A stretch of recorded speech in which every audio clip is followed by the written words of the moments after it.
In this video, I'll guide you through how to use the Cloudflare One Agent so you can securely connect your devices to Cloudflare's Zero Trust platform. Cloudflare One Agent, which you might remember as the Warp client for enterprise, is different from the regular consumer 1.1.1.1 app.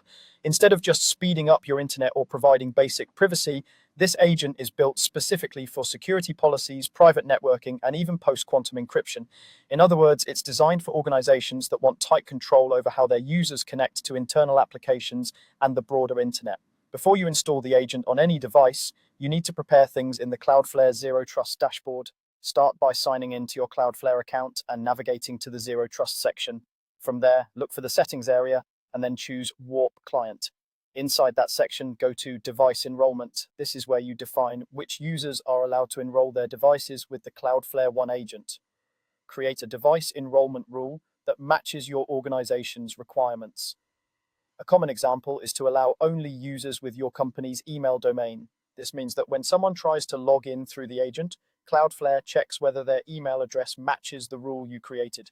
If it does, they're allowed to enroll their device. If not, they're blocked from joining your Zero Trust environment. Taking a moment to think through who should have access is important, because this is your first layer of protection.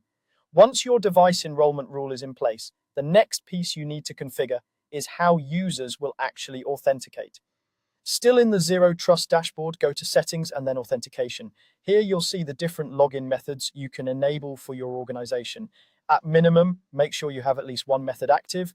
A simple and popular option is the one-time PIN via email. When this is enabled, users enter their email address, receive a temporary code in their inbox, and then paste that code into the login prompt in the agent. It's easy for end users and doesn't require them to remember another password. Just be sure that the email system you rely on is secure, because access to that inbox effectively controls access to your Zero Trust environment. Take a moment to confirm that your chosen authentication method is turned on and properly configured. If you are using multiple methods, understand how they interact and consider starting with something straightforward while you're testing. You can always come back later to add more advanced options once your rollout is stable. With both the device enrollment rule and the authentication method configured, your environment is now ready for users to install and use the Cloudflare One Agent. From there, the agent will enforce the policies you set in Zero Trust, handle secure private networking, and take advantage of Cloudflare's advanced encryption, including post-quantum options, to protect traffic between user devices and your resources.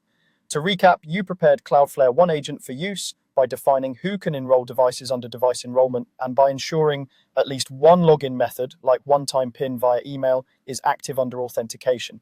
Once those are set, your organization is ready to start connecting devices securely through the Cloudflare One Agent as part of your Zero Trust strategy.